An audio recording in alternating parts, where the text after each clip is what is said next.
أعوذ بالله من الشيطان الرجيم بسم الله الرحمن الرحيم الحمدللہ. ہم نے نماز ظہر کا جماعت ادا کر لی. اس کے بعد سنتیں اور نوافل سے بھی ہم برابر حاصل کر چکے. جو لوگ آخر سے آئے وہ اپنی نمازیں مکمل کروائیں، اور اگر ممکن ہو تو ہم صحن میں تشریف لے جائیں تاکہ ہمارا درس قرآن اپنے وقت پر شروع ہو جائے اور آپ حضرات کی عبادت میں بھی خلل پیدا نہ ہو. ایک بات جو بہت ضروری ہے اور پچھلے ہفتے میں بہت زیادہ یہ پوسٹ وائرل ہوئی حضرت کے حوالے سے کہ حضرت کی قبر مبارک کی قبر کشائی کی گئی اور اس میں دیکھا گیا. تو جب ہم 2017 میں حضرت کے وصال کے بعد چہلم کے بعد یہاں سے روانہ ہوئے، یعنی کہ 2016 کے دسمبر اور 2017 یعنی کہ دسمبر اور جنوری ہمارا وہی گزرا کچھ دنوں سے. تو ہم نے پورے حملے سے معلومات کی اور بہت تحقیق کی. پہلے تو یہی تھا کہ وہ جنت المعلا میں ہے، کوئی کہہ رہا تھا مقبرہ شرائع میں ہے، کوئی کہہ رہا تھا مقبرہ شرائع شہداء کا جو قبرستان ہے وہ جدید میں ہے، کوئی کہہ رہا تھا قدیم میں. تو ہم نے تمام قبرستانوں میں یہ معلومات حاصل کی اور اس صحیح جگہ پر ہم پہنچ گئے جو حضرت کی تربت ہے، جس کا نام جس کا جو نمبر ہے وہ 313 ہے، بلاک نمبر 8 ہے. قبرستان کا نام ہے مقبرہ شہداء اور مقبرہ شرائع کے نام سے بھی پہچانا جاتا ہے کیونکہ وہ جو محلہ ہے بنا کے قریب وہ ہے شرائع. تو یہ مقبرہ ہے جدید. قدیم جو مقبرہ ہے وہاں پر وہ پر ہو چکا ہے. اب انہوں نے دوسرا قبرستان بنایا ہے بنا کہنے کے ساتھ کہ اب جدید بنا دیا جائے گا کہ اب نئے جو شہداء اکرام ہوں گے جو حج میں وصال ہو جاتا ہے ان کا انہیں شہید کہا جاتا ہے. تو وہ مقبرہ ان کے لیے ہے. وہاں پر 2 ہی شخصیات تدفین کی جاتی ہے. 2 شخصیات کی، ایک عربی جو وہاں کے رہائش پذیر ہیں اور ایک وہ جو حج کے درمیان یا عمرے کے درمیان جن کا احرام کی حالت میں وصال ہو جائے. تو یہ وہ ہے. اچھا، دوسری بات جو بہت اہم ہے کہ پوسٹ وائرل کی کہ 2 سال قبل قاری صاحب کا حوالہ کہ ان کا وصال ہوا، جبکہ ایسا نہیں ہے. اگر وہ اس مسجد کے نمازی ہیں تو یہاں پر ہم نے تختی بھی لگا دی ہے کہ حضرت کا وصال انگریزی حساب سے کس تاریخ کو ہوا اور چاند کے حساب سے سب کو معلوم ہے کہ احرام کی حالت میں ہوا. وہاں 7 تاریخ دن میں تھی، مغرب کے بعد وصال ہوا تو وہاں لگ گئی 8، وہاں لگ گئی 9، یعنی دن میں 8 تھی وہاں لگ گئی 9. ٹھیک ہے، اور یہاں اس دن 8 تھی، تو 1 دن کا فرق ہے. تو یہ چاند کے حساب سے بھی پوری تحقیق 2016 میں وصال ہوا. آج وہ پوسٹ وائرل ہوتی ہے 1 ہفتے پہلے، پوسٹ میں لکھا جاتا ہے 2 سال قبل. تو اس حساب سے جو وصال کا وقت ہے وہ 5 سال ہو چکا، کیونکہ ہم حضرت کا عرس اس مسجد میں مرکزی عرس 4تھا سالانہ عرس ہم منا چکے اور وصال کے 1 سال کے بعد عرس منایا جاتا ہے. تو 5 سال. تو اب جو سستی شہرت کی وجہ سے کچھ لائکس کوئی فالوور بڑھانے کی وجہ سے ان پوسٹوں کو وائرل کرتے ہیں، تو ان سے مدبانہ التماس ہے کہ وہ ایسا نہ کیا کریں. ایسا کچھ مہینے پہلے حاجی اویس رضا قادری صاحب نے بھی کہا، الحاج سبیع الدین رحمانی نے بھی کہا کہ اب وہ اپنے بخاروں کو بھی چھپاتے ہیں کہ انہیں بخار ہو گیا ہے. لوگ تو بالکل سلیچر پہ لٹا کر وہ تصویر ایڈیٹنگ کرنے کے بعد میں وصال کی بھی خبر شائع کر دیتے ہیں. اور آج ہاتھ میں ڈیجیٹل موبائل ہے، وہ مفتی بھی ہے، وہ سائنسدان بھی ہے، وہ ڈاکٹر بھی ہے، تو یہ سب ہمارے ہاتھ میں ہے۔ یہاں سے اٹھایا، کاپی پیسٹ کر دیا، اور شاہ عبدالحق صاحب تو بہت اچھی بات کرتے ہیں اس کے لیے کہ آج اگر کوئی آپ بچے کے عقیقے کی یا بچے کی کوئی کسی بھی تقریب کی خبر ڈالیں تو تمام مفتی اس پر آ جائیں گے، اور حضرت کس طرح نہیں اس طرح کرنا چاہیے۔ تو اللہ تعالیٰ ہم سب کو عقل سلیم عطا فرمائے، اور ان چیزوں سے ہمیں بچنے کی توفیق و سعادت عطا فرمائے۔ جہاں آپ محبت میں یہ کام کر رہے ہوتے ہیں وہاں کسی کا دل بھی ڈوب رہا ہوتا ہے۔ اب نعت شریف کا جو ہے وہ وقت بچا نہیں، تو میں چاہتا ہوں کہ چاہے جلد سے جلد درس قرآن شروع اور اپنے وقت پر ختم ہو جائے، اور درس قرآن آ کر ہم نے بلایا ہوتا، یہ زمانہ نہ زمانے نے دکھایا ہوتا، وہ زمانے میں معزز تھے مسلمان ہو کر، وہ زمانے میں معزز تھے مسلمان ہو کر، اور ہم خار ہوئے تاریخ قرآن ہو کر۔ نعرہ تکبیر۔ اعوذ باللہ من الشیطان الرجیم، بسم اللہ الرحمن الرحیم، سبحانک لا علم لنا الا ما علمتنا انک انت العلیم الحکیم۔ الحمد للہ نحمده ونستعینه ونستغفره ونؤمن به ونتوکل علیہ ونعوذ باللہ من شرور انفسنا ومن سیئات اعمالنا، من يهده الله فلا مضل له ومن يضلله فلا هادي له، ونشهد أن لا إله إلا الله وحده لا شريك له۔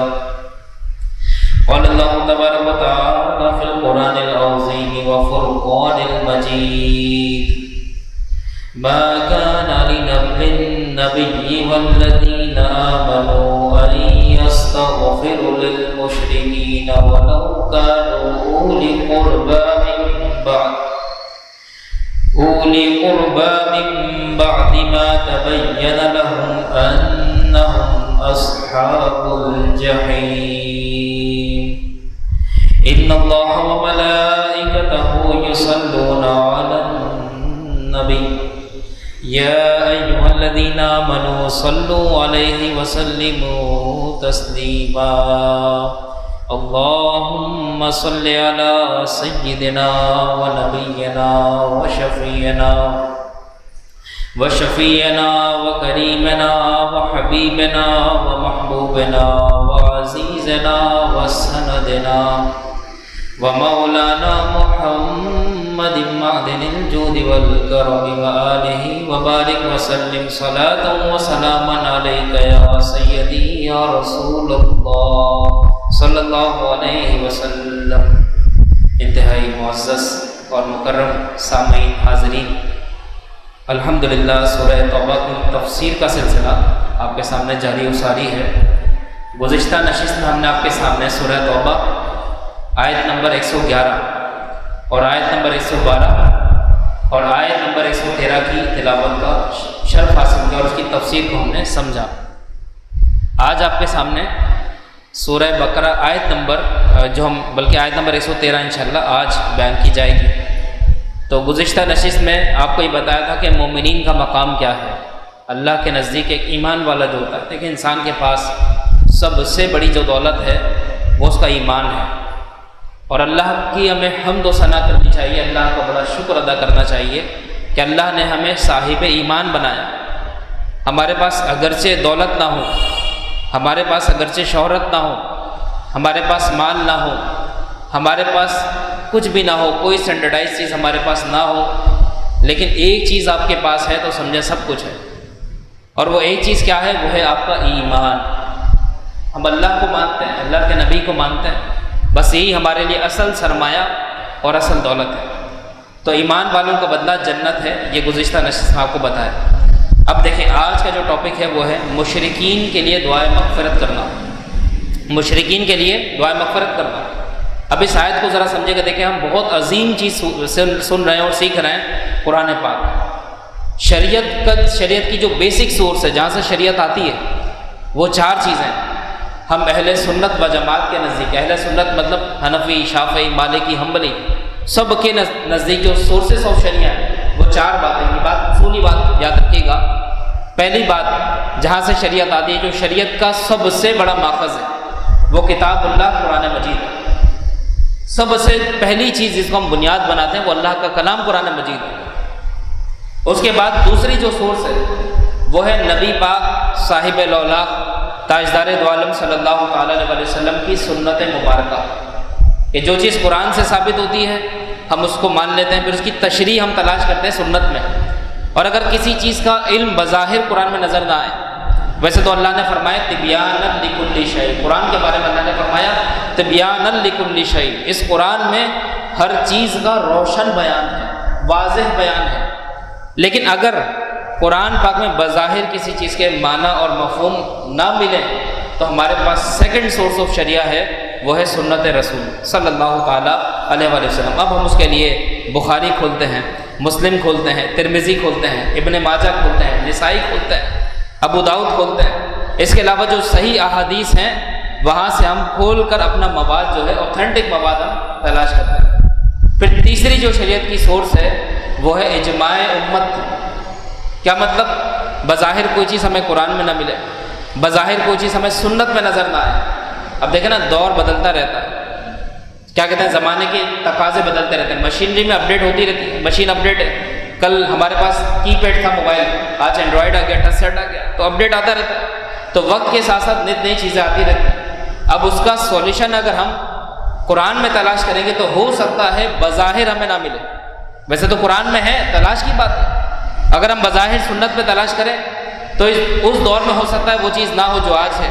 اب ہم کیا کریں گے؟ تو اب ہم رہنمائی لیں گے اجماع امت سے۔ اجماع امت کا مطلب کیا ہے؟ اجماع امت کا مطلب یہ ہوتا ہے کہ اس وقت کے جس دور میں کوئی نئی چیز آئی یا کوئی نیا حکم آ گیا، اس وقت کے علماء فقہا اگر کسی بات پر قرآن و حدیث کی روشنی میں اگر متفق ہو جائیں تو یہ چیز اجماع امت ہے، یہ چیز اجماع امت ہے۔ اب جیسے انجیکشن کا مسئلہ ہے، بھائی روزے کی حالت میں انجیکشن لگانے سے روزہ ٹوٹتا ہے یا نہیں ٹوٹتا؟ تو اگر آپ قرآن میں جائیں تو بظاہر قرآن میں اس کا حکم نظر نہیں آتا۔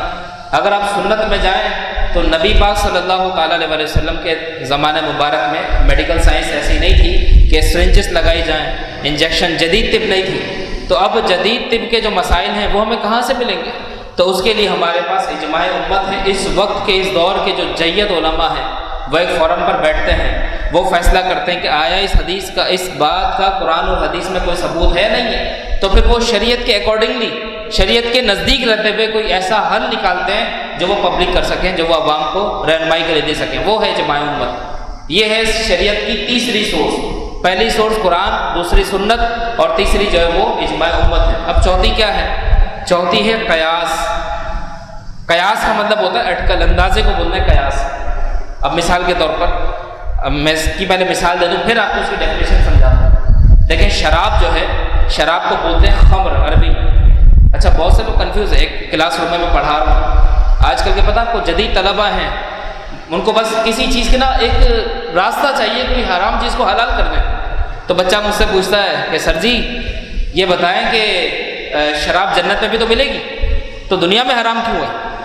اصل میں آج کل ایک نئی چیز چلی ہے نا، شیشہ، تو وہ لوگ بڑے شوق سے پیتے ہیں اور اس میں شغل ہوتا ہے، دھواں اڑتا ہے، ایک دم تصویریں لے رہے ہیں، اس میں الگ الگ فلیورز ہوتے ہیں، تو بات اس پہ چل رہی تھی۔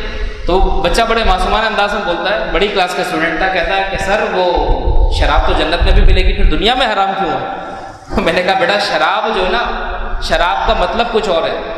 اگر صرف شراب کے لفظی معنوں میں آپ بات کریں گے نا تو شراب تو آپ دنیا میں بھی پیتے ہیں، آپ گھر میں بھی پیتے ہیں، اب وہ حیران۔ میں نے کہا بیٹا شراب بمانا شربت ہے، اور جس چیز کی حرمت کا حکم ہے وہ خمر ہے جس میں نشہ ہوتا ہے، تو شراب تو شربت کے معنوں میں، اور دوسری بات کہ جنت میں شراب ملے گی، یہ کس نے کہا؟ وہ ایک شراب طہور ہے، مشروب ہے، جو پاک ہے، میٹھا ہے، شہد سے زیادہ، دودھ سے زیادہ سفید ہے، اسے شراب طہور کہا جاتا ہے۔ اور دنیا میں جو شراب حرام ہے اس کو عربی میں کہتے ہیں خمر، جس کا قرآن پاک میں حکم ہے۔ اللہ تعالیٰ نے خمر کو حرام فرمایا، احادیث سے ثابت ہے۔ تو ایسی بہت ساری باتیں ہوتی ہیں۔ اب میں آپ کو ایک مثال دے رہا تھا قیاس کی، کہ اب مثال کے طور پر پہلے کے دور میں شرابیں پی جاتی تھی جس کو ہم عربی میں خمر کہتے ہیں، تو اب آج کے دور میں تو نئے نئے نشے آ گئے، بہت ساری ایسی چیزیں آ گئی جو دور میں نہیں، بھنگ ہے، چرس ہے، ان کا کیا حکم ہوگا؟ تو اب ہم اس میں علت تلاش کرتے ہیں۔ کیا چیز تلاش کرتے ہیں؟ علت، ریزن تلاش کرتے ہیں۔ بھئی خمر اگر حرام ہے تو کیوں ہے؟ اس کی وجہ کیا ہے؟ اس کی وجہ یہ ہے کہ خمر کے اندر جو ہے وہ نشہ ہے، اور نشہ اس لیے حرام ہے کیونکہ نشے میں انسان اپنے باپ میں اور دوست میں تمیز نہیں کر پاتا، نشے میں انسان اپنی ماں اور بیوی میں فرق نہیں کر پاتا، آل فول بکتا، اس کا اپنی زبان پہ کنٹرول ختم ہو جاتا ہے، اس کا اپنے ہاتھوں پر، اپنے اعضائے جسم پہ کنٹرول بالکل آؤٹ ہو جاتا ہے، ختم ہو جاتا ہے۔ اب وہ کوئی بھی تباہی کر سکتا ہے، قتل کر دے کچھ نہیں پتا، اپنی ماں پہ ہاتھ اٹھا دے نہیں پتا، اپنے باپ پہ ہاتھ اٹھا دے نہیں پتا، کیونکہ اپنے دھن میں ہے ہی نہیں۔ اور یہاں پر شریعت کا ایک اصول اور سمجھے گا، شریعت ہر اس چیز کو حرام کہتی ہے جس سے عقل زائل ہو جائے، ہر اس چیز کو شریعت کہتی ہے حرام ہے۔ اب مثال کے طور پر عقل اللہ کی بہت بڑی نعمت ہے، اگر آپ قرآن پڑھیں تو پورا قرآن ہمیں اس بات پہ دعوت دے رہا ہے کہ آسمان پہ غور کرو، زمین پر غور کرو، یہ قدرت کی جو مناظر ہیں ان پر غور کرو، اس میں تمہیں اللہ کی نشانیاں نظر آئیں گی۔ اور پھر اللہ نے فرمایا اولی الالباب، یہ لفظ قرآن پاک میں موجود ہے کہ ان چیزوں میں عقل والوں کے لیے نشانیاں ہیں۔ تو اس کا مطلب عقل کوئی عام چیز نہیں ہے، بلکہ عقل اللہ کی بہت بڑی نعمت ہے۔ اور اگر بات کی جائے انسان اور حیوان میں فرق کیا چیز کرتی ہے، تو دو باتیں ہیں جو انسان اور حیوان میں فرق کرتی ہیں، ایک چیز ہے اس کی عقل اور ایک ہے ادب۔ جانوروں میں نہ تو ادب ہوتا ہے نہ عقل ہوتی ہے، اور انسان اسی لیے کہلاتا ہے کیونکہ یہ ادب کرنے والا ہوتا ہے، یہ عقل، شعور اور تہذیب رکھنے والا ہوتا ہے۔ تو جو چیز آپ کی عقل کو زائل کر دے، جو چیز آپ کی عقل کو برباد کر کے آپ کو حیوان کی صف میں لا کے کھڑا کر دے، تو وہ چیز شریعت کے نزدیک کیا ہے؟ حرام ہے۔ اب میں آپ کو مثال دے رہا تھا، آج کے دور میں نئی نئی نشے آ گئے، نئی نئی چیز آ گئی، اب ان کا کیا حکم ہوگا؟ اب اگر کوئی پوچھے جناب بھنگ کا کیا حکم ہے، تو آپ پورا قرآن کھول کے دیکھ لیں، کہیں نہیں ملے گا کہ بھنگ پینا حرام ہے۔ اگر آپ کتاب سنت اٹھا کے دیکھ لیں، بخاری اٹھا کے دیکھ لیں، صحاح ستہ کی تمام کتب حدیث آپ اٹھا کے دیکھ لیں، کہیں آپ کو حکم نہیں ملے گا کہ بھنگ پینا حرام۔ تو جی آج کے دور میں علماء اس کو حرام کیوں کہتے ہیں؟ وہ اس لیے کہتے ہیں کیونکہ علت مشترک ہے۔ بھائی بھنگ کے اندر، چرس کے اندر اور بھی جو دوسری چیزیں ہیں جو لوازمات ہیں، ان کے اندر علت کیا ہے؟ نشہ ہے۔ اور شراب کے اندر کیا تھا؟ نشہ تھا، تو علت مشترک ہو گئی، نشہ شراب میں ہے، نشہ یہاں پر ہے، دونوں چیزیں مشترک ہو گئی۔ تو اب جو حکم شریعت کا شراب پر لگے گا وہی حکم بھنگ پر بھی لگے گا، وہی حکم چرس پر بھی لگے گا۔ یہ کہلاتا ہے قیاس، علت کی بنیاد پر حکم میں دو چیزوں کو برابر ٹھہرانا، یہ قیاس کہلاتا ہے۔ تو چار باتیں جو شریعت کا اصل ماخذ ہے، ہمارے پاس پوری جو شریعت ہے اس کے پیچھے جو دلائل ہوتے ہیں وہ انہی چار باتوں سے لیے جاتے ہیں، کتاب اللہ یعنی اللہ کا کلام قرآن مجید، سنت رسول صلی اللہ تعالیٰ علیہ وسلم، اجماع امت اور قیاس۔ اس کے علاوہ شریعت اپنے دائرے سے باہر نہیں نکلتی۔ اب شریعت کسی خواب کی وہ نہیں ہے کہ کسی نے کوئی خواب میں کوئی بات دیکھ لی تھی جناب وہ شریعت بن گئی، ایسا کچھ بھی نہیں ہے۔ آج کل بہت سے لوگ ہوتے ہیں اپنے خوابوں کو حجت بناتے ہیں۔ ایک چیز آپ کو اور بتا دوں، ہم لوگ یہاں پہ غلط فہمی ہے، استخارے کا لفظ ہمارے یہاں معروف ہے، استخارہ کرتے ہیں، حدیث میں بھی ہے استخارہ کرنا چاہیے۔ استخارے کا مطلب ہوتا ہے اللہ سے خیر کو طلب کرنا۔ اب استخارے میں جس چیز کا جواب آتا ہے نا، ہاں میں یا نہ میں، یہ دو باتوں کا جواب آتا ہے۔ آج کل ایسے بھی جھوٹے لوگ ہیں جو پوری ڈیٹیل بتا رہے ہوتے ہیں، جناب میں نے استخارہ کیا تو استخارے میں یہ آیا کہ تمہیں یوں نقصان ہو جائے گا، ایسے ہو جائے گا، تم یوں برباد ہو جاؤ گے، ایسے کامیاب ہو جاؤ گے۔ ایسا کوئی پروف نہیں ہے، صرف اور صرف استخارے میں اللہ کی طرف سے یہ رہنمائی ملتی ہے کہ جو کام آپ کرنے جا رہے ہیں وہ بہتر ہے یا نہیں ہے۔ ایک عورت آتی ہے، جناب مجھے اپنے بیٹے کے لیے رشتہ کرنا ہے، تو کر لے بھائی، مشورہ کر لیں یا استخارہ کر لیں۔ نہیں میں نے وہ استخارہ کیا تھا، استخارے میں جواب آیا اس کی جو سانس ہے نا بہت تیز ہے، اللہ اکبر، استخارے میں جواب مل گیا کہ اس کی سانس بہت زیادہ ایڈوانس ہے، بہت زیادہ تیز ہے۔ اب استخارے میں جواب کہاں سے آیا بھائی؟ کس نے آگے بتا دیا؟ کسی نے کیا ان کی سانس کی تصویر دکھا دی یا ان کی پوری ڈیٹیل پورے ایک پرنٹڈ فارم میں ان کی رپورٹنگ آپ کو کر دی؟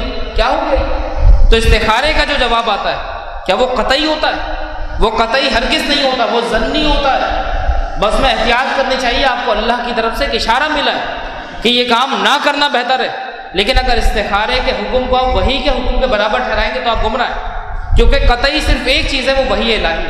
اوتھینٹک صرف وہ چیز ہے جو اللہ کی طرف سے جبریل امین علیہ السلام لا کر آپ کو دے رہے ہیں۔ ایسے الہام کی بات کرنے، بعض اللہ والوں کو الہامات ہوتے ہیں، مومنین کو بھی ہوتا ہے، اللہ والوں کا کشف ہوتا ہے، کشف القبور، کشف القلب، بہت ساری بات ہوتی ہیں۔ اللہ والوں کو اللہ مقام دیتا ہے کہ وہ اپنی طاقت سے کسی کے دل کی بات جان لیتے ہیں، ٹھیک ہے، الٹی ہی چال چلتے ہیں دیوان گانے عشق، آنکھوں کو بند کرتے ہیں دیدار کے لیے۔ تو بہت سے اللہ والوں کے اندر یہ بات تھی، لیکن ہر ولی کے اندر کشف ہونا یہ ضروری نہیں ہے۔ تو کشف القبور بھی ہوتا ہے، کشف القلب بھی ہوتا ہے، لیکن کشف کا جو حکم ہے وہ بھی حتمی نہیں ہے، وہ بھی قطعی نہیں ہے، یہ سب ظنی ہے۔ قطعی صرف ایک چیز ہے، وہ ہے کتاب اللہ کے نبی صلی اللہ تعالیٰ علیہ وسلم کی باتیں، قرآن و سنت، بس یہ قطعی ہے۔ تو ہمیں اصولی بنیاد پر ان توہمات سے بچنا چاہیے، ان چیزوں میں نہیں الجھنا چاہیے۔ تو یہ 4 سورسز میں نے آپ کو بتائی ہیں۔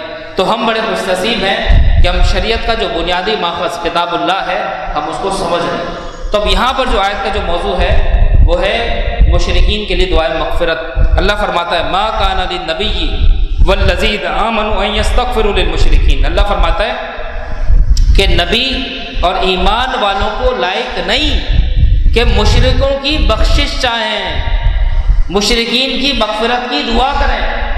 مسلمانوں کے لیے، نبی کے لیے اور ایمان والوں کے لیے جائز نہیں ہے۔ دیکھیں اللہ نے پہلے فرمایا ما کان للنبی، پہلے نبی کا لفظ آیا، اس کے بعد والذین آمنوا۔ تو جتنے بھی والذین آمنوا ہیں، ایمان والے ہیں، ان کا لیڈر کون ہے؟ نبی۔ اب نبی سے تو شرک کا امکان ہی نہیں ہے، نبی معصوم ہے، نبی تو شرک کرنا تو بہت دور کی بات ہے، شرک کا سوال تک اس کے ذہن میں نہیں آ سکتا۔ تو یہاں پر اللہ نے نبی کو مثال کیوں بنایا؟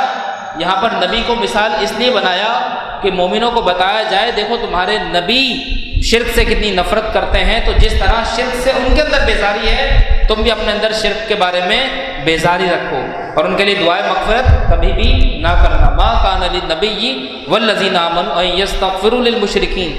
اب چاہے مشرک کتنا بڑا سیاستدان کیوں نہ ہو، اب چاہے مشرک وقت کا وزیر اعظم کیوں نہ ہو، وقت کا بادشاہ کیوں نہ ہو، بہت بڑی سیٹ پر کیوں نہ ہو، اور تم اس کے سب آرڈینیٹ ماتحت کیوں نہ ہو، اب ایسا نہ ہو کہ اپنی دنیاوی فائدے کے لیے جانے اس کے بعد جا کر اس کے لیے دعائے مغفرت کرو یا اس کے جنازے میں چلے جاؤ یا جناب اس کے لیے اللہ سے مغفرت طلب کرو، یہ کسی بھی صورت میں جائز نہیں ہے۔ آج کل ہم اپنے آپ کو کہتے ہیں جناب ہم تھوڑے سے اپڈیٹ ہو چکے ہیں، اپ گریڈ ہو چکے ہیں، مائنڈ سیٹ ہمارا تھوڑا سا وسیع ہو گیا ہے۔ اگر کسی مشرک کے لیے، اگر اس کا دل رکھنے کے لیے بھی دعائیں مغفرت کر دی جائے تو کیا بات ہے، کیا برا ہے؟ دیکھیں مسلمان جو ہوتا ہے نا اصولوں کا پابند ہوتا ہے، اصولوں کا پابند ہوتا ہے۔ ایک مسلمان سب سے زیادہ مضبوط اس لیے ہے کہ یہ اپنی گردن توڑا سکتا ہے لیکن خدا کے علاوہ کسی کے آگے جھک نہیں سکتا، اور یہ ہمارے لیے فخر کی بات ہے۔ آپ دیکھ لیجئے بہت سے آپ کہیں جاب کرتے ہیں، وہاں پر غیر مسلم ہوتے ہیں، اب مثال کے طور پر وہ سلام کرتے ہیں آپ کو اور کرتے ہیں سلام، وہ یہاں پر سلام کر رہے ہوتے ہیں السلام علیکم ورحمۃ، بلکہ بعض اوقات تو پورا سلام کرتے ہیں السلام علیکم ورحمۃ اللہ وبرکاتہ۔ اب وہ مشرک ہے، آپ مسلمان ہیں، آپ پر لازم ہے اس کے سلام کا جواب کرنا، صرف اتنا کہتے ہیں وعلیکم، اتنا فقہاء نے کہا۔ اب یہاں پر مسلمان پھنس جاتے ہیں، جہاں دوسرے ممالک میں کام کرتے ہیں یا ایسی کمیونٹی میں جاب کرتے ہیں جہاں پر سیٹ ہندو ہے، آپ مسلمان ہیں، اب اگر اس کو سلام نہیں کرتے تو وہ برا مانتا ہے، تو اب کیا کریں؟ تو یہاں پر حکمت عملی یہ ہے کہ آپ کوئی دوسرا طریقہ نکال لیں، مصافحہ کرنے جا کے، لیکن سلام کرنا جائز نہیں ہے۔ ایک صاحب کہنے لگے اس میں کیا برا ہے، اسلام تو امن کا مذہب ہے، اسلام تو آتشی کا مذہب ہے، اگر آپ سلام کر بھی دو تو سلام کا مطلب کیا ہے؟ السلام علیکم، تم پر سلامتی ہو، تم پر سلامتی ہو، اس میں کیا برائی والی بات ہے؟ اگر آپ ہندو کو سلامتی بھیجیں کیا بتاؤ مسلمان ہو جائے آپ کی سلامتی کی وجہ سے؟ تو ایک صاحب بڑا لاجیکلی اس بات پہ کہنے لگے، میں نے کہا جناب آپ نے پڑھا ہوگا ماشاءاللہ مینجمنٹ کے اسٹوڈنٹ ہیں، ہر کمپنی کا ایک لوگو ہوتا ہے نہیں ہوتا؟ یہ مثال دی نا، ان کو سمجھ میں آ گیا۔ میں نے کہا آپ نے بڑی بڑی کمپنیز دیکھی ہیں، ہر کمپنی کا ایک لوگو ہے، میں نے کہا اگر آپ ایک کمپنی اسی کی مثل کھول لیں اور اس کا لوگو کاپی کر لیں تو وہ کمپنی آپ کے ساتھ کیا کرے گی؟ میں نے کہا کیس کر دے گی کہ آپ نے ہماری چیز کاپی رائٹ کر لی، ہمارا لوگو چرا لیا آپ نے اور آپ لوگوں کو دھوکہ دے رہے ہیں۔ میں نے کہا اسی لیے سلام کرنا اسلام کی نشانی ہے، سلام کرنا اسلام کا لوگو ہے۔ اب اگر کوئی غیر مسلم اس لوگو کو کاپی کرے گا، کاپی رائٹ کرے گا تو ہمارا یہ حق ہے کہ ہم کیس کریں کہ جناب ہم لوگ اس کو دھوکہ کھائیں گے۔ اب اگر جناب ہم جیسا حلیہ بنا کے لوگوں کو سلام کرنا شروع کر دے یا دین کے بارے میں غلط تشریح کرنا شروع کر دے تو اس کا نقصان کسے؟ اسلام امن کا مذہب ضرور ہے لیکن غیرت کا بھی درس دیتا ہے، جہاں اپنے اصول ہیں ان اصولوں سے پیچھے نہیں ہٹنا۔ تو یہ بات تو بڑی اچھی ہے کہ سلامتی بھیج دو، کیا پتہ مسلمان ہو جائے، لیکن سلامتی بھیجنا یہ اسلام والوں کے لیے ہے، یہ مسلمانوں کے لیے۔ اور پھر دوسری بات، جب ایک ریسٹرکشن اللہ نے لگا دی، جب ایک اللہ نے یہاں پہ بند باندھ دیا کہ سلام صرف مسلمانوں کو کیا جائے گا، تو پھر آپ کون ہوتے ہیں اس کو کراس کرنے والے؟ آپ تو اللہ اور اس کے رسول کے مطیع اور فرما بردار ہیں، تو جو اللہ اور اس کے رسول نے کام دیا اس کے پابند ہیں۔ تو یہاں پر اللہ نے فرمایا کہ مشرکین کے لیے دعائیں مغفرت نہ کرو۔ اب اس آیت کا شان نزول کیا ہے؟ دیکھیں اس میں دو قول، ایک تو بخاری میں کہ نبی پاک صلی اللہ تعالیٰ علیہ وسلم اپنے چچا حضرت ابو طالب کے لیے آپ بڑی محبت فرماتے تھے، ان سے بڑا آپ کو عقیدہ تھی۔ اور دوسری بات یہ ہے کہ حضرت ابو طالب نے میرے آقا تاجدار دو عالم صلی اللہ تعالیٰ علیہ وسلم کا بہت زیادہ ساتھ دیا، تو حضور کے دل میں قلبی میلان تھا۔ تو یہ بخاری کے حوالے سے آپ کو بتا رہا ہوں، بخاری کتاب الایمان میں یہ بات موجود ہے کہ نبی پاک صلی اللہ تعالیٰ علیہ وسلم حضرت ابو طالب کے لیے دعائیں مغفرت کرنا چاہتے تھے، اللہ نے منع فرمایا کہ مشرکین کے لیے دعائیں مغفرت نہ کرو۔ یہ ایک شان نزول بتا رہا ہوں جو بخاری نے کوٹ کیا۔ دوسرا ایک روایت ہے جو معروف ہے ہمارے یہاں نا، کہ لوگ حاکم کے حوالے سے، حاکم ایک مشہور کتاب ہے، اس کے حوالے سے معروف ہے کہ یہ آیت اس لیے نازل ہوئی کہ نبی پاک صلی اللہ تعالیٰ علیہ وسلم اپنی والدہ ماجدہ حضرت بی بی آمنہ رضی اللہ تعالیٰ عنہا کے لیے دعائیں مغفرت کر رہے تھے، تو اللہ رب العزت نے آپ کو منع فرما دیا۔ لیکن یاد رکھیں یہ روایت حاکم کی درست نہیں ہے۔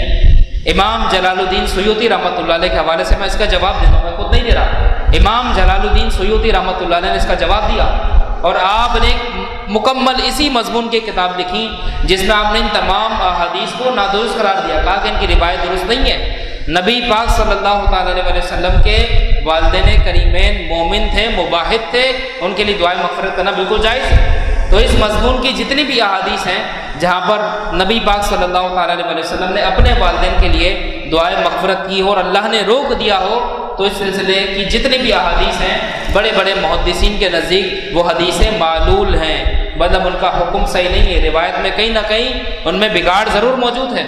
ورنہ دوسری روایت بھی موجود ہے کہ نبی پاک صلی اللہ تعالیٰ علیہ وسلم نے حضرت آمنہ کے لیے دعائیں مغفرت فرمائی، اپنے والد حضرت عبداللہ کے لیے دعائیں مغفرت فرمائی۔ تو یہ جتنے بھی لوگ تھے، چاہے حضرت عبد المطلب ہوں، حضرت عبداللہ ہوں اور حضرت آمنہ رضی اللہ تعالیٰ عنہم ہوں، یہ سب کے سب موحد تھے، اللہ کو وحدہ لا شریک مانتے تھے اور شرک سے یہ سارے کے سارے بیزار تھے۔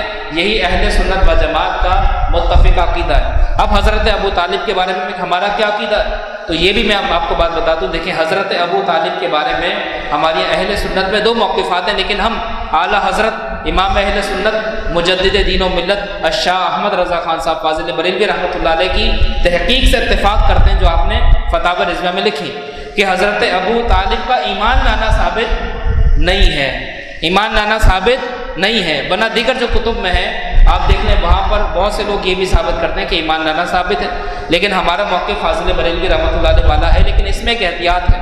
ٹھیک ہے، اگرچہ وہ ایمان لے کر نہیں آئے حضرت ابو طالب یا ان کا ایمان ثابت نہیں ہے، اعلیٰ حضرت نے اس پہ دلائل پہ بہت ساری احادیث بھی جمع کی، اگر ان کا ایمان ثابت نہیں ہے پھر بھی ہمارے لیے جائز نہیں ہے کہ حضرت ابو طالب کی بلا ضرورت مخالفت کریں یا ان کو برا بھلا کریں۔ اس کی وجہ کیا ہے؟ اس کی وجہ علماء نے یہ لکھی کہ نبی پاک صلی اللہ تعالیٰ علیہ وسلم کا قلبی میلان حضرت ابو طالب کی طرف بہت زیادہ تھا، کیا پتہ کہ آپ ان کو برا کہیں اور حضور کو تکلیف ہو، اس وجہ سے احتیاط لازم ہے۔ پھر دوسری بات کہ اگر حضرت ابو طالب کے ایمان پر ڈسکشن کیا جائے تو اس کی کیا ضرورت ہے؟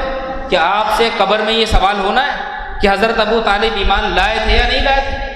آپ کا تو اس سے کوئی سروکاری نہیں ہے، بس آپ کے لیے اتنا لازم ہے کہ جو ہمارے اہل سنت و جماعت کا موقف ہے آپ اس پہ قائم رہیں، باقی اب وہ ایمان لائیں نہ لائیں یہ ان کا اپنا ذاتی معاملہ ہے۔ ہمارے سے قبر میں یہ سوال نہ ہوگا، نہ حشر میں یہ سوال ہوگا کہ اگر ابو طالب کا ایمان لانے کے بارے میں صحیح جواب دو گے تو نجات ہوگی، ایسا کچھ بھی نہیں ہے۔ تو یہاں پر اللہ رب العزت نے جو کلام فرمایا کہ مشرکین کے لیے دعائیں مغفرت نہ کرو، اس میں نے آپ کو صحیح موقف سامنے رکھ دی۔ ایک مرتبہ حضرت علی رضی اللہ تعالیٰ عنہ نے دیکھا ایک شخص جو مسلمان تھا وہ ایک قبر کے پاس بیٹھ کر دعائیں کر رہا ہے، اور غالباً وہ اس کی ماں کی قبر تھی جس کے پاس بیٹھ کر وہ دعائیں کر رہا تھا، اور وہ دعا کرتا ہے یا اللہ میری والدہ کی مغفرت فرما دے۔ تو حضرت علی سمجھ گئے کہ اس کی والدہ تو مشرک تھی اور یہ مسلمان ہے اور یہ ان کے لیے دعائیں مغفرت کر رہا ہے۔ تو حضرت علی نے اس کو سمجھایا کہ جناب یہ تمہارے لیے جائز نہیں ہے، اسلام اس کی اجازت نہیں دیتا، آپ مسلمان ہو اور آپ جانتے ہیں کہ آپ کی والدہ مشرکہ تھی، آپ ان کے لیے دعائیں مغفرت کر رہے ہیں۔ تو اس نے دلیل کیا دی؟ اس نے دلیل دی کہ دیکھو حضرت ابراہیم علیہ السلام مسلمان تھے، مومن تھے، دین حنیف کے بانی تھے، اللہ رب العزت کے خلیل تھے، لیکن حضرت ابراہیم علیہ السلام نے بھی تو اپنے والد کے لیے دعائیں مغفرت کی، اور ان کے والد کا نام کیا تھا؟ ان کے والد کا نام جو مشہور ہے وہ آزر مشہور ہے۔ ابراہیم علیہ السلام کے والد کا نام آزر مشہور ہے، لیکن یہ حضرت ابراہیم علیہ السلام کے والد نہ تھے، بلکہ ابراہیم علیہ السلام کے جو والد تھے حضرت حکیم الامت مفتی احمد یار خان صاحب نعیمی رحمۃ اللہ علیہ لکھتے ہیں کہ ابراہیم علیہ السلام کے جو اصل والد تھے ان کا نام تھا طارق۔ کیا نام تھا ان کا؟ طارق نام تھا، اور وہ مسلمان تھے، مواحد تھے اور دین حنیف کے پابند تھے۔ تو ابراہیم علیہ السلام نے اگر اپنے والد کے لیے دعائیں مغفرت کی ہے تو بالکل جائز ہے، کیونکہ آپ کے والد کون تھے؟ طارق تھے۔ لیکن آزر کے لیے دعائیں مغفرت کرنا یہ ثابت نہیں ہے۔ پھر دوسری بات اس کا ایک بیک گراؤنڈ ہے جو اگلی آیت میں آ رہے، دیکھیں اللہ فرماتا ہے وَلَوْ كَانُوا أُولِي قُرْبَىٰ مِن بَعْدِ مَا تَبَيَّنَ لَهُمْ أَنَّهُمْ أَصْحَابُ الْجَحِيمِ۔ اللہ فرماتا ہے اگرچہ وہ رشتہ دار ہوں جبکہ انہیں کھل چکا ہے کہ وہ دوزخی ہیں۔ یہاں پہ ایک نقطہ اور بتا دوں کہ مشرک چاہے آپ کا کتنا ہی قریبی رشتہ دار کیوں نہ ہو، چاہے آپ کا سگا کیوں نہ ہو، آپ کی اولاد کیوں نہ ہو، آپ کے والدین کیوں نہ ہو، ان کے دنیاوی حقوق تو ادا کرنا جائز ہے، لیکن ان کے لیے دعائیں مغفرت کرنا جائز نہیں ہے۔ دنیاوی حقوق سے مراد یہ ہے کہ اگر وہ بیمار پڑ جائیں گے تو آپ پر لازم ہے کہ ان کا علاج کروائیں۔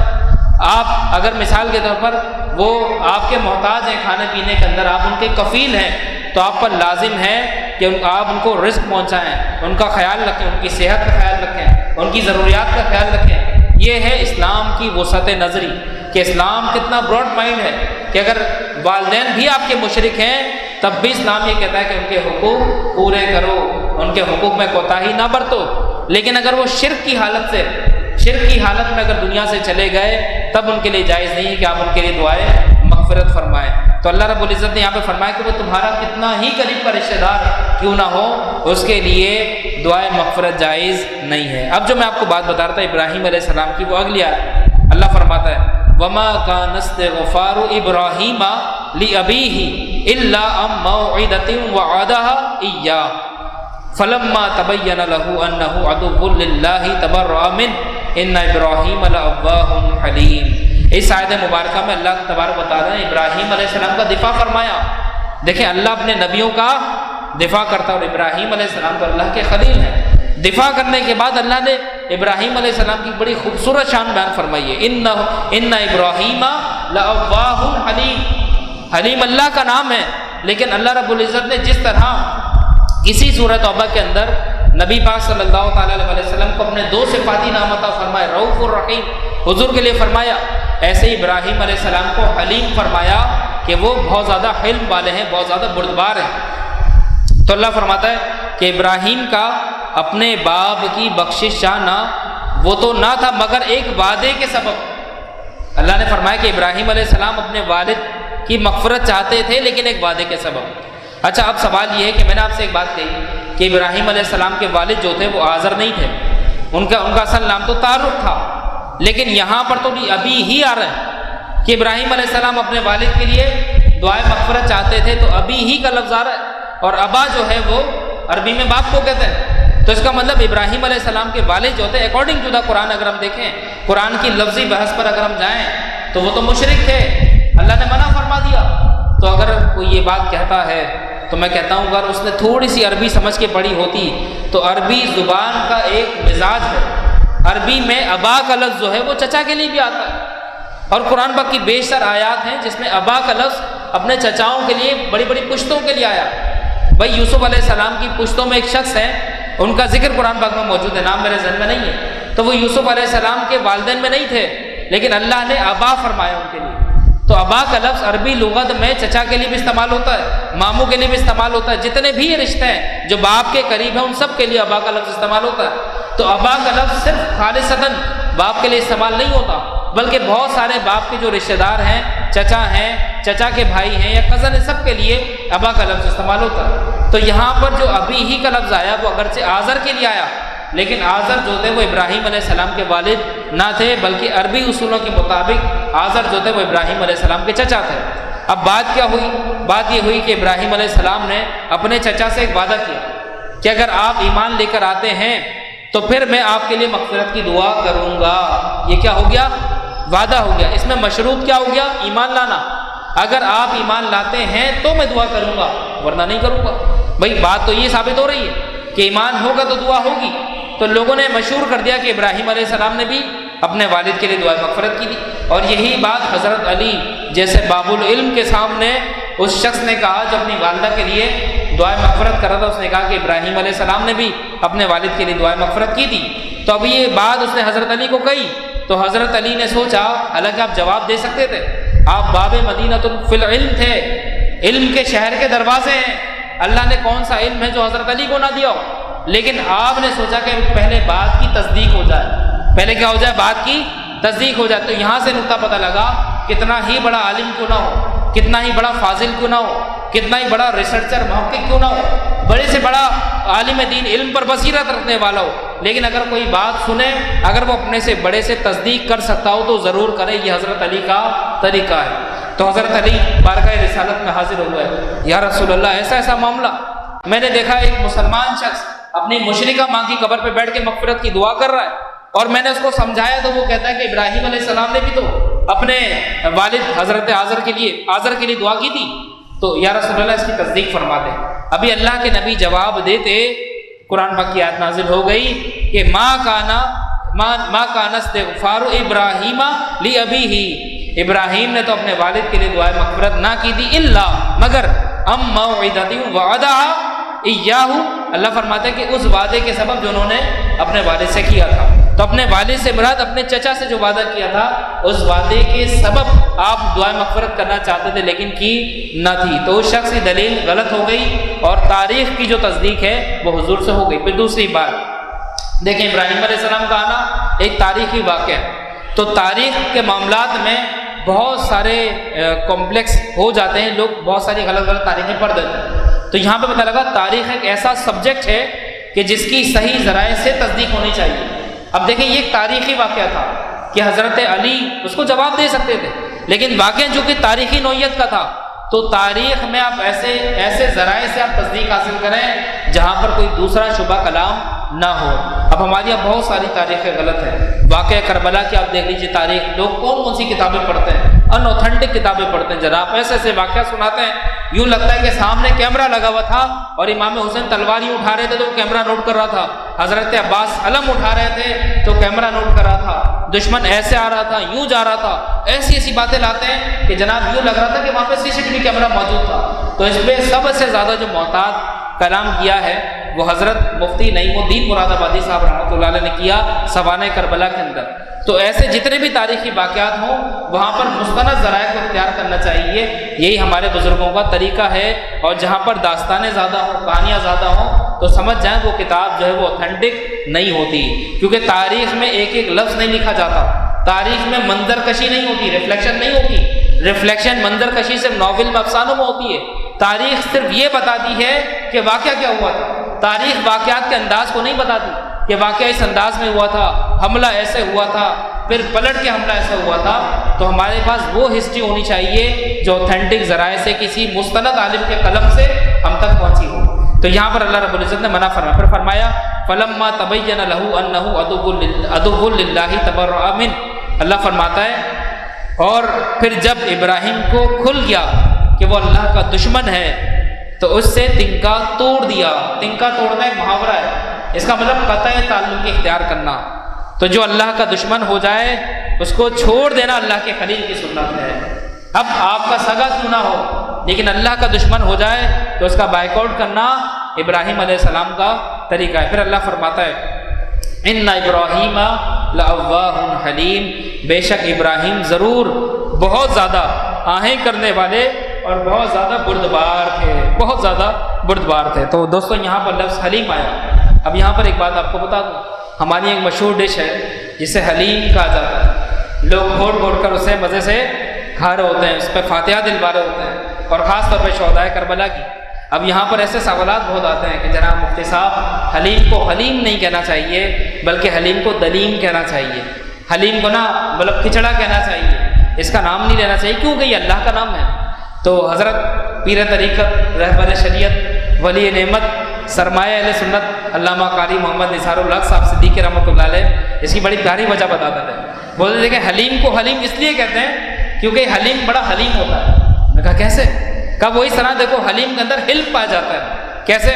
بھائی جب حلیم بناتے ہیں تو اس کو گھوٹتے ہیں اور وہ گھٹتا رہتا ہے گھٹتا رہتا ہے گھٹتا رہتا ہے، تو بیچارہ صبر اتنا کرتا ہے کہ کچھ بولتا ہی نہیں، تو اس وجہ سے اس کا نام کیا پڑ گیا؟ اس کا نام حلیم پڑ گیا۔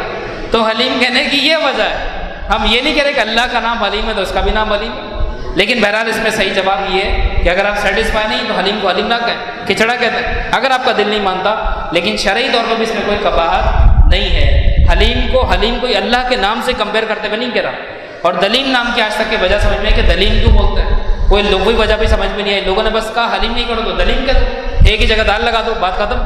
تو اپنی طرف سے بھی کوئی نام مقرر نہیں کرنا چاہیے، بلکہ ہمیں دیکھنا چاہیے کہ اس کا صحیح نام اس پہ کیا فٹ آ رہا ہے۔ ویسے حضرت نوح علیہ السلام کے زمانے میں سب سے پہلی حلیم کی دیکھ بنی تھی جب حضرت نوح علیہ السلام اپنے قافلے والوں کو کشتی پر سوار کر کے لے کے گئے، تو یہ حلیم کی ہسٹری، اس وقت آپ کی کشتی پر کچھ بھی نہیں بچا، یعنی کچھ گوشت تھا، کچھ دالیں تھیں، کچھ سبزیاں تھیں، کچھ مسالہ تیل وغیرہ جو بھی تھا۔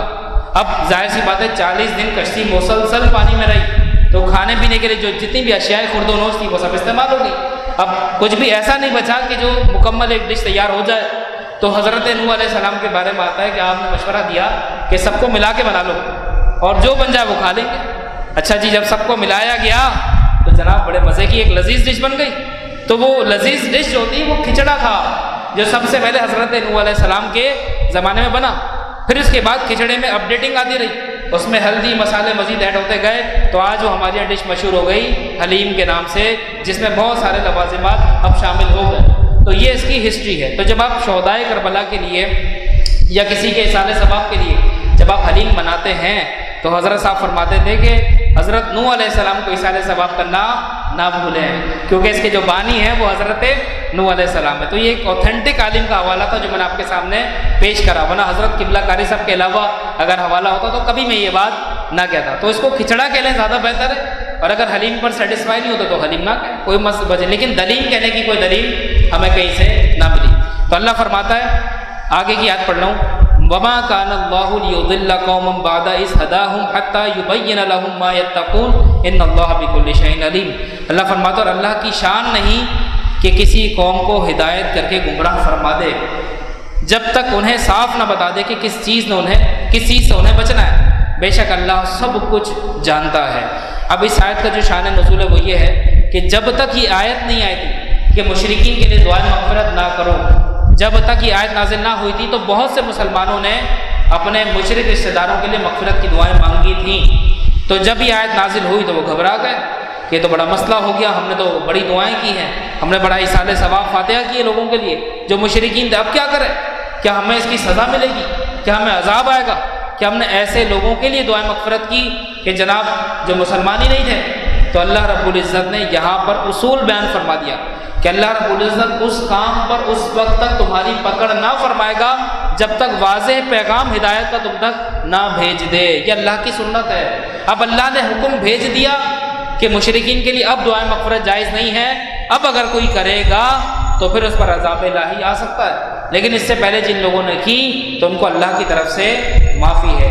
ایسے ہی آپ دیکھ لیجئے کہ کسی قوم میں اگر اللہ نبی نہیں بھیجتا تو اس قوم پہ عذاب بھی نہیں بھیجتا۔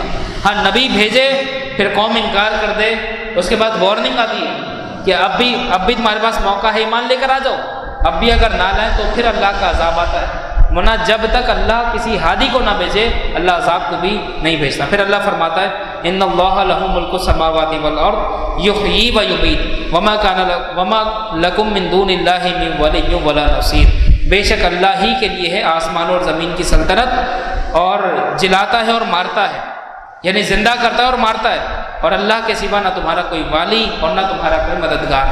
اللہ فرماتا ہے لقد تاب اللہ علی النبی والمہاجرین والانصار الذین اتبعوہ فی ساعۃ العسرۃ من بعد ما کاد یزیغ قلوب فریق منہم ثم تاب علیہم انہ بہم رؤوف الرحیم۔ اللہ رب العزت نے ارشاد فرمایا بے شک اللہ کی رحمتیں متوجہ ہوئیں ان غیب کی خبریں بتانے والے یعنی نبی پر اور ان مہاجرین پر اور ان انصار پر جنہوں نے مشکل کی گھڑی میں ان کا ساتھ دیا۔ مشکل گھڑی میں نبی کا ساتھ دینے والے دو لوگ تھے، ایک مہاجرین اور ایک انصار۔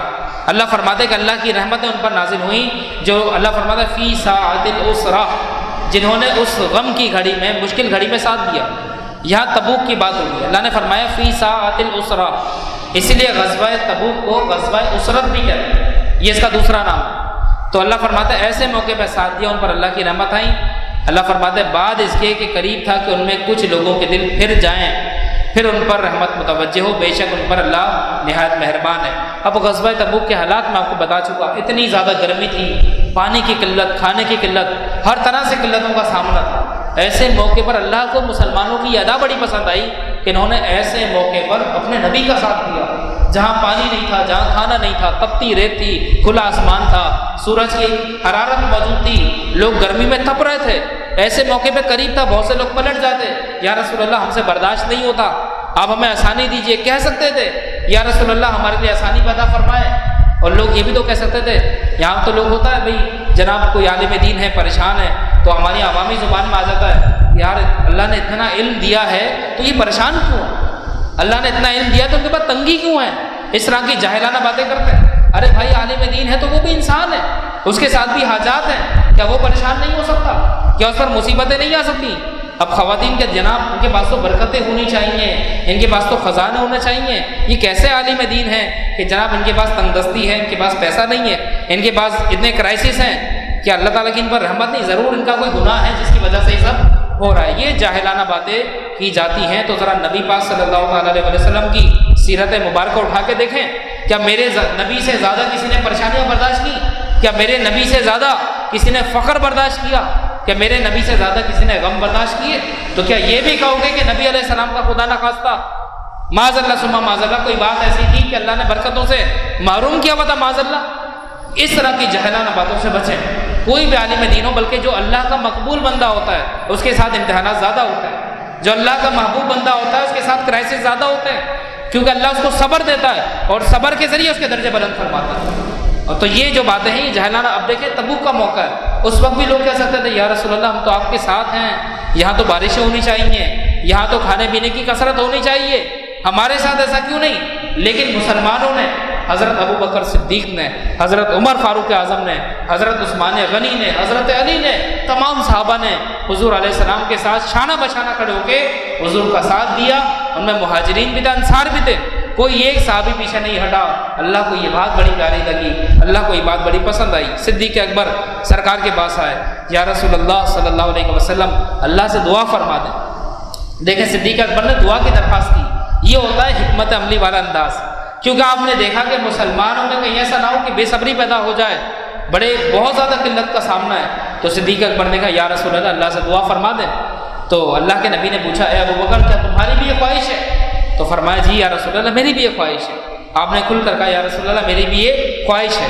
تو اللہ کے نبی نے اپنے دستے دعا بلند فرمایا۔ بس یہاں پر اللہ کے نبی کا معجزہ ظاہر ہوا، اتنی سخت دھوپ تھی کہ پانی کو لوگ ترس رہے ہیں، میرے نبی نے دستے دعا بلند کیے، اجابت کے دروازے کھل گئے، فوراً رحمت بارہ نازل ہو گئی، خوب موسلا دھار بارش ہوئی، مسلمانوں نے وضو کیا، غسل کیا، پانی کو ریزرو کیا، اس کے بعد مسلمان بالکل فریش ہو گئے اور تبوک میں ڈٹ کے مقابلہ کیا۔ تو یہ میرے نبی کے بدولت مسلمانوں پر اللہ نے رحمت نازل فرمائی۔ آخر کی دو آیتیں اللہ فرماتا ہے، ایک آیت رہ گئی، اللہ فرماتا ہے وَعَلَى الثَّلَاثَةِ الَّذِينَ خُلِّفُوا حَتَّى إِذَا ضَاقَتْ عَلَيْهِمُ الْأَرْضُ بِمَا رَحُبَتْ وَضَاقَتْ عَلَيْهِمْ أَنفُسُهُمْ وَظَنُّوا أَن لَّا مَلْجَأَ مِنَ اللَّهِ إِلَّا إِلَيْهِ ثُمَّ تَابَ عَلَيْهِمْ لِيَتُوبُوا إِنَّ اللَّهَ هُوَ التَّوَّابُ الرَّحِيمُ۔ اللہ فرماتا ہے اور تین شخصوں پر جو موقوف رکھے گئے تھے یہاں تک کہ جب زمین اتنی وسیع ہو کر ان پر تنگ ہو گئی۔ تین شخصوں کی بات ہو رہی ہے، اللہ فرماتے ہیں تین شخصوں پر جو موقوف رکھے گئے تھے، جن کو روکا ہوا تھا۔ اللہ فرماتا ہے کہ اذا ضاقت علیہم الارض زمین، کہ جب زمین اتنی وسیع ہونے کے باوجود بما رحبت جب ان پر تنگ ہو گئی، اللہ فرماتا ہے کہ اور وہ اپنی جان سے تنگ آئے، وضاقت علیہم انفسہم ظاہر سی بات ہے زمین ان پر تنگ ہو جائے، زمین اتنی وسیع ہے، جب وہ اپنی جان سے تنگ آئے وَظَنُّوا أَن لَّا مَلْجَأَ مِنَ اللَّهِ، اللہ فرماتا ہے اور انہیں یقین ہوا کہ اللہ سے پناہ نہیں الا الیہ مگر اسی کے پاس، یعنی پناہ تو صرف اللہ کے پاس ملنی ہے جب ان کو یہ بات لازم ہو گئی۔ ثم تاب علیہم لیتوبوا، پھر ان کی توبہ قبول کی تاکہ تائب رہیں۔ ان اللہ هو التواب الرحیم، اور بے شک اللہ خوب خوب توبہ قبول کرنے والا ہے۔ یہاں پر 3 لوگوں کی جو بات ہو رہی ہے، میں نے آپ کو بتایا کل 18 لوگ تھے جو درجہ صحابیت پر تھے اور جو تبوک پر جانا چاہتے تھے، لیکن شیطان نے ان کے دل میں خیال ڈالا کہ کاروبار تباہ ہو جائے گا یا مشکلات کا سامنا ہے، تو جاتے جاتے انہوں نے اپنا ارادہ بدل لیا۔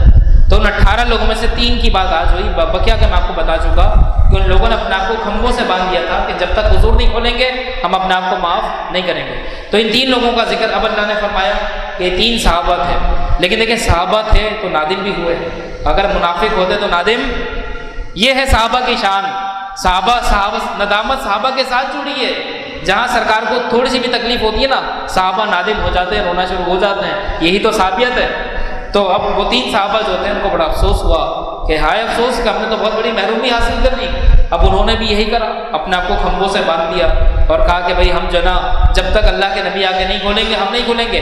تو اللہ کے نبی جب تشریف لائے تو حضور نے ان سے پوچھا کہ کیا وجہ تھی، تم لوگ تبوک میں نہیں گئے؟ تو انہوں نے اصل وجہ بتا دی، کوئی غلط بیانی نہیں کی، یا رسول اللہ یہ وجہ تھی بس ہم دھوکے میں آ گئے، اس وجہ سے ہم نہیں جا سکے۔ تو اللہ کے نبی نے فرمایا کہ میں تمہارے بارے میں کوئی فیصلہ اس وقت تک نہیں کر سکتا جب تک اللہ کی بارگاہ سے واضح حکم نازل نہ ہو جائے۔ حضور نے یہ معاملہ اللہ کے سپرد فرما دیا۔ اب اس کے بعد اللہ رب العزت نے حکم دیا، دیکھیں صحابہ تھے نا، درجے تو بڑھانے تھے، تو اللہ نے حکم دیا کہ ان لوگوں سے بالکل کلام بند کر دو، ان سے کوئی بات نہ کرے، ان کو تنہا چھوڑ دو۔ تو جیسے یہ حکم نازل ہوا تو تمام کے تمام صحابہ بشمول نبی پاک صلی اللہ تعالیٰ علیہ وسلم کے کسی نے بھی ان سے کلام نہیں کیا اور سب کے سب ان کا سوشل بیک آؤٹ کر بیٹھے، یہاں تک ان کے اپنے سگے رشتے ان کو نہیں پہچانتے تھے۔ جیسے کبھی کبھار ایسا ہوتا نا ہمارا کسی سے جھگڑا ہو جائے تو وہ سامنے والا انجان بن کے گزر جاتا ہے، جیسے پہچانتا ہی نہیں، تو لوگ ایسے ہو گئے جیسے جانتے ہی نہیں ہیں، یوں لگتا تھا جیسے ہم کسی اور دنیا میں رہ رہے ہیں، یہاں کوئی جاننے والا نہیں ہے۔ اب یہ کسی سے کلام کرنے کی کوشش کریں تو کوئی کلام نہ کرے، کسی سے کچھ مانگیں تو کوئی نہ دے، تو اب اس طرح کئی عرصہ گزر گیا، یہاں تک کہ اللہ نے فرمایا زمین ان پر تنگ ہو گئی۔ آپ دیکھ لیجئے اگر کوئی آپ سے بات نہ کرے کتنا برا لگتا ہے، آپ کسی کے گھر مہمان بن کے جائیں اور کوئی آپ سے بات ہی نہ کرے، ہمیں غیریت سی محسوس ہوتی ہے۔ تو یہاں پر زمین اتنی وسیع ہونے کے باوجود ایسا ہو گیا ان سے کوئی کلام ہی نہ کرے، کوئی بات نہ کرے، اب وہ کیا کریں؟ ایسے موقع پر وہ اور گڑ گڑائے، اللہ سے معافی مانگی، بالآخر اللہ رب العزت نے توبہ کی قبولیت کا مژدہ سنا دیا، اللہ کی طرف سے توبہ قبول ہو گئی۔ پھر نبی پاک صلی اللہ تعالیٰ علیہ وسلم اپنے صحابہ کے ساتھ مسجد گئے، ان کو ستونوں سے کھولا، ان کو سینے سے لگایا اور ان کی عام معافی کا اللہ کے نبی نے اعلان فرما دیا، اور اس طرح وہ پھر دوبارہ مسلمان میں گھل مل گئے۔ اب ایک عظیم جو بات ہے وہ یہ ہے کہ دیکھیں ایسے تلخ موقع پر بھی ان صحابہ کی استقامت کو سلام ہے، ان صحابہ کی استقامت کو سلام ہے، باغی نہیں ہوئے، اسلام سے نہیں پھرے، بلکہ دین پر قائم رہے اور مسلسل شرمندہ رہے کہ غلطی ہو گئی ہم سے، کب ہماری معافی کا اعلان ہوتا ہے۔ یہی تو صحابیت ہے، صحابیت نام ہی استقامت کا ہے، اگر سختی ہو تب بھی صحابہ خوشی سے برداشت کرتے ہیں، اگر نرمی ہو تو اس پر شکر ادا بھی صحابہ کرتے ہیں۔ تو اللہ کے نبی نے ان کی معافی کا اعلان فرمایا اور پھر اللہ نے فرمایا کہ اللہ خوب توبہ قبول کرنے والا ہے۔ تو دوستو یہ سورہ توبہ کا جو تھرڈ لاسٹ رکوع ہے وہ میں نے آپ کے سامنے پڑھا ہے، تقریباً 118 آیتیں ہمارے سامنے ہو چکی ہیں، اب 2 رکوع رہ گئے، انشاءاللہ سورہ توبہ کی تفسیر بہت جلد مکمل ہو جائے گی۔ زندگی بخیر رہی تو انشاءاللہ اگلے درس میں پھر آپ سے ملاقات ہوگی۔ اللہ سے دعا ہے کہ وہ ہمیں قرآن سمجھنے کی توفیق عطا فرمائے۔ اور ایک چیز کی میں وضاحت کر دوں، ابھی انور بھائی نے بات کی تھی، دیکھیں ایک بات ہے ہمارے یہاں کوئی بھی خبر ہو، میں نے آپ کو بھی ایک بات بتائی، بڑے سے بڑا عالم جو ہوتا ہے تو وہ تصدیق شدہ بات کو آگے بڑھاتا ہے، کوئی فیک نیوز کو آگے نہیں بڑھاتا۔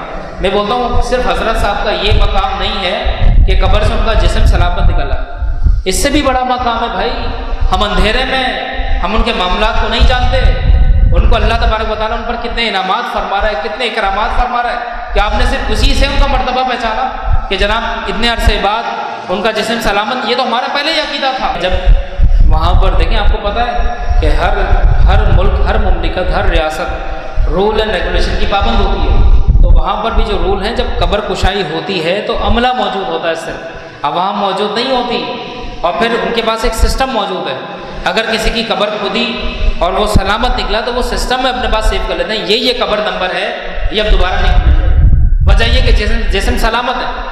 تو یہاں تو لوگوں نے پرانی باتیں مشہور کر دی کہ جناب قبلہ قاری صاحب رحمۃ اللہ علیہ کی قبر کشائی ہوئی ہے، اس کو ایسا پیش کیا جا رہا ہے جیسے عوام نے دیکھا ہے۔ تو دوستوں ایسا نہ کریں، اللہ کے ولی کے ساتھ یہ بہت بڑی خیانت ہے، زیادتی ہے۔ زندگی میں آپ اگر ان کو دیکھیں تو تنہا وہ درس کے لیے جا رہے ہیں، زندگی بھر انہوں نے استقامت کے ساتھ دین کی خدمت کی، کسی کی پرواہ نہیں کی، چاہے آندھی آ جائے، طوفان آ جائے، اپنے معمولات پر قائم رہے، تو ان کی پوری زندگی کرامت ہے، اور آپ صرف ان کی ایک کرامت کی بنیاد پر ان کو ولی مان رہے ہیں، تو یہ بہت بڑی زیادتی ہے۔ ولی کی جو اصل، یہ دیکھیں دوسری بات کہ حدیث میں آتا ہے کہ چند لوگوں کی قبروں میں جسم سلامت رہتا ہے، چند لوگوں، ان میں 2 شخص مجھے یاد ہیں، ایک وہ شخص جو اپنے علم پر عمل کرتا ہو، جس کو اللہ نے جتنا علم دیا اس پر عمل کرتا ہو، تو ایسے شخص کا جسم قبر میں سلامت رہتا ہے، اور دوسرا وہ شخص ہے جو حافظ قرآن ہو اور قرآن کریم پر پوری طرح عمل بھی کرے، جو بعمل حافظ قرآن ہوتا ہے، تو ایسے لوگوں کے جسم بھی اپنی قبور میں سلامت رہتے ہیں۔ یہ 4 لوگوں کا تذکرہ ہے حدیث کے اندر جن کے جسم قبر میں سلامت رہتے ہیں۔ اچھا پھر دوسری بات، ایک آپ کو اصولی بات اور بتا دوں کہ اگر قبر میں کسی کا جسم سلامت نہ نکلے، زندگی میں کوئی ولی مشہور ہے، ولی کامل ہے، کتب مشہور ہے، لیکن قبر میں اس کا جسم سلامت نہ نکلے، تو یاد رکھیں کبھی بھی اس کی ولایت سے بغاوت نہیں کی جائے گی، کیونکہ یہ کوئی دلیل نہیں ہے کہ جسم سلامت نکلے گا تو ولی مانیں گے۔ بہت سارے واقعات اور حادثات ہوتے ہیں۔ ایک بزرگ کا میں نے پڑھا تھا کہ ان کی قبر جب کھودی گئی تو جناب ان کا جسم سلامت نہیں تھا، تو لوگ بدظن ہو گئے کہ یہ کیسا اللہ کے ولی ہیں کہ قبر ان کی خالی نکلی۔ تو پھر انہوں نے کسی کو خواب میں آ کے بتایا کہ بات یہ کہ ہماری خواہش تھی کہ ہمارا جسم مدینہ منتقل ہو جائے، تو ہمارا جسم اللہ نے مدینہ میں منتقل کر دیا ہے۔ تو ایسے بہت سارے واقعات ہوتے ہیں۔ تو ولایت کے بہت سارے ولایت ہے ہی راز کا نام، تو جسم سلامت نکل گئے، یہ درجہ بلندی درجات کا نام ہے۔ یہ اس بات کی دلیل ہے کہ وہ اپنے علم پر بعمل تھے، باقی ان کو نبی پاک صلی اللہ علیہ وسلم کی بارگاہ سے کیا کیا مقامات ملے، کیا کیا انعامات ملے، وہ سب راز ہیں، اور ہمیں جائز نہیں کہ برزخ کے معاملات میں ان کے رازوں کے معاملات میں دخل دیں، کیونکہ وہ تو پوری زندگی اپنے معاملات کو چھپاتے آئے، انہوں نے کبھی اپنے آپ کو ولی نہیں کہا، یہاں تک کبھی اپنے آپ کو عالم نہیں کہا کہ میں عالم دین ہوں، علامہ ہوں، جناب میرے پاس اتنا علم ہے، کبھی انہوں نے دعویٰ نہیں کرا۔ تو جو انسان پوری زندگی اپنے علم کو چھپاتا ہے، اپنی ولایت کو چھپاتا ہے، اپنے مقام اور مرتبے کو اخفا میں رکھے، تو آپ اس کو اس طرح مشہور کر دیں، یقیناً یہ بات ان کو راضی کرنے والی نہیں ہے بلکہ ناراض کرنے والی ہے۔ تو یہاں پر میں آپ کو بتا دوں کہ ماشاءاللہ انور بھائی بہت قریب رہے ہیں، اور دیگر ہماری مسجد انتظامیہ ہے، ان سب سے اس بات کی تصدیق ہوئی کہ جو خبر مشہور ہو رہی ہے یہ فیک نیوز ہے، تو اسے تھوڑا سا احتیاط کریں۔ جہاں سوشل میڈیا پر دیکھیں تو اس پہ کمنٹ کرنے کی بھی ضرورت نہیں، کیونکہ آپ کے کمنٹ سے وہ چیز اور مشہور ہو جائے گی، پھر لوگ اور آ جائیں گے۔ اسی طریقے سے اس بات کو شیئر بھی نہ کریں۔ ہاں یہ کہ جو صحیح وضاحت ہو آپ اس کو شیئر کر دیں، جو صحیح بات ہے، جو اوتھینٹک ہے، آپ اس کو شیئر کر سکتے ہیں، لیکن فیک نیوز کو شیئر کرنا یہ ان کے ساتھ بہت بڑی خیانت ہے۔ اللہ سے دعا ہے کہ وہ ہمیں عمل کی توفیق عطا فرمائے۔ وآخر دعوانا ان الحمدللہ رب العالمین۔ جانے رحمت پہ لاکھوں سلام، شمع بز میں ہدایت پہ لاکھوں سلام، یہ سوہانی گھڑی چمکا طیبہ کا چاند، اس دل افروز ساعت پہ لاکھوں سلام، مصطفیٰ جانے رحمت پہ لاکھوں سلام، شمع بز میں ہدایت پہ لاکھوں سلام، جس کی تسکین سے روتے ہوئے ہنس پڑے، اس تبسم کی عادت پہ لاکھوں سلام، جس کی منبر بنی گردن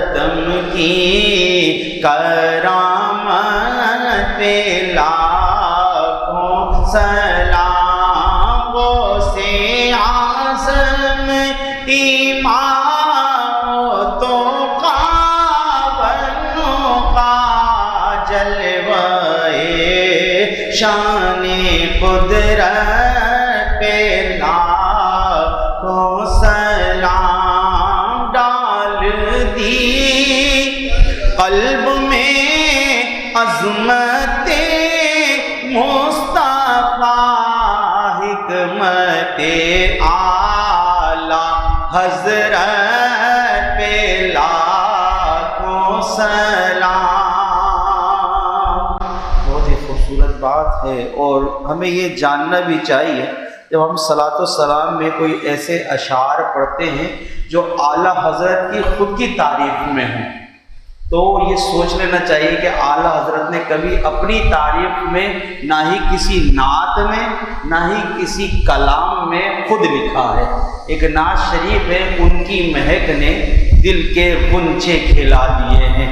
اب آخر میں مقطع کیا ہے کہ ملک سخن کی شاہی تم کو رضا مسلم، جس سمت آ گئے ہو سکے بٹھا دیا ہے کہ آپ اعلیٰ حضرت کو سمجھتے ہیں، وہ اپنے بارے میں ایسی بات لکھیں گے۔ یا اعلیٰ حضرت کے چاہنے والے نے یہ پوری نعت شریف اعلیٰ حضرت نے لکھی تھی، مقطع نہیں لکھا تھا، تو مقطع انہوں نے لکھ کر پھر اعلیٰ حضرت کو بتایا، تو اعلیٰ حضرت نے تبسم فرمایا، ان کو منع نہیں کیا، تو مقطع جو ہے وہ کسی اور نے لکھا۔ اب یہ جو شعر میں نے پڑھا ہے کہ ڈال دی قلب میں عظمت مصطفیٰ، سیدی اعلیٰ حضرت پہ لاکھوں سلام، یا اعلیٰ حضرت کے مرید نے، چاہنے والے نے لکھا۔ اب ہم اسی کے ساتھ ایک اور شعر پڑھتے ہیں۔ شان سارے حق عاشق مصطفیٰ، ان کی بے لوث خدمت پہ لاکھوں سلام۔ یہ شعر بھی ان کے کسی چاہنے والے نے لکھا۔ یہ شعر لکھا ہے علامہ عباس قادری صاحب نے، جو اس وقت کورنگی میں امام و خطیب کے فرائض انجام دے رہے ہیں۔ انہوں نے 6 اشعار لکھ کر ہمیں دیے، اس میں سے یہ ہم کیونکہ بند والا ہم سلام پڑھ نہیں رہے تو اس لیے 2 اشعار یہ والے پڑھ لیتے ہیں، اور یہ اعلیٰ حضرت کے لیے پڑھنا، اعلیٰ حضرت کا شعر کسی اور کے لیے پڑھنا مناسب نہیں ہے۔ ہمارے کچھ مریدین کچھ محبین پڑھتے ہیں کہ ڈال دی قلب میں عظمت مصطفیٰ، وہ امام اہل سنت میں، یعنی امام اہل سنت قاری صاحب کو بتا رہے ہیں، یہ مناسب نہیں ہے۔ یہ بہت بڑی ہستی ہیں اعلیٰ حضرت عظیم البرکت، اولا اعلیٰ حضرت کا عشق و محبت ہمارے اندر جو پیدا کیا ہے وہ ہمارے حضرت صاحب نے کیا ہے، تو ہم دونوں کو ملائیں گے نہیں۔ صحیح آدمی کا کام یہ نہیں ہوتا کسی کے مراتب اٹھا کر ادھر کاپی پیسٹ کر دے اور اس کے لیے بیان کر دے، تو صحیح بات کو ہمیں آگے اپنانا بھی چاہیے اور بولنا بھی چاہیے، اور اگر کوئی سمجھائے تو اس پر عمل بھی کرنا چاہیے۔ نہیں تو ڈال دی قلب میں عظمت مصطفیٰ، حکمت اعلیٰ حضرت پہ لاکھوں سلام، اور شان نثار الحق عاشق مصطفیٰ، ان کی بے لوث خدمت پہ لاکھوں سلام۔ اور کاش محشر میں جب ان کی آمد ہو، بھیجے سب ان کی شوکت پہ، اور مجھ سے خدمت قدسی کہے ہاں رضا، مجھ سے خدمت قدسی کہے ہاں رضا، مصطفیٰ جانے رحمت پہ لاکھوں سلام، شمع بز میں ہدایت پہ لاکھوں سلام۔ الحمدللہ رب العالمین والعاقبۃ للمتقین، والصلاة والسلام على سید الانبیاء والمرسلین وعلى آلہ واصحابہ اجمعین اللہم ربنا تقبل منا انک انت السمیع العلیم۔ یا اللہ یا رحمان یا رحیم، درس قرآن مجید اپنی بارگاہ میں قبول فرما۔ یا اللہ اگر اس میں کوئی غلطی کمی بیشی ہوئی تو اپنی رحمت سے معاف فرما۔ یا اللہ اس قرآن کی برکات ہم سب کو نصیب فرما، اس کے انوار و تجلیات سے ہم سب کو معمور فرما۔ یا اللہ اس میں جو علم دین کے خزانے، جو روحانیت کے خزانے تو نے رکھے، یا اللہ وہ کل کے کل ہمیں نصیب فرما، اس دنیا میں بھی عطا فرما، قبر میں بھی عطا فرما، حشر میں بھی عطا فرما اور جنت میں بھی عطا فرما۔ یا اللہ اس قرآن کی برکت سے نبی پاک صلی اللہ تعالیٰ علیہ وسلم کا خاص قرب ہمیں نصیب فرما۔ یا اللہ ہمارے تمام گناہوں کو معاف فرما، آئندہ ہر گناہ سے معمون اور محفوظ فرما۔ یا اللہ یا رحمان یا رحیم، ہمارے مرشد کریم قبلہ قاری صاحب رحمۃ اللہ علیہ کے درجات کو بلند فرما، ان کا کامل فیض ہم سب کو نصیب فرما۔ جتنے یہاں پر حاضرین موجود ہیں اللہ ان سب کے دلی نیک تمناؤں کو، مرادوں کو، آرزوؤں کو پورا فرما، ان کی تمام مشکلات کو حل فرما، ہم سب کو خاتمہ بالایمان، خاتمہ بالخیر عطا فرما۔ تجھے فضل کرتے نہیں لگتی بار، نہ ہو تجھ سے مایوس امیدوار۔ وصلی اللہ تعالی علی خیر خلقہ سیدنا محمد وعلی آلہ واصحابہ اجمعین برحمتک یا ارحم الراحمین۔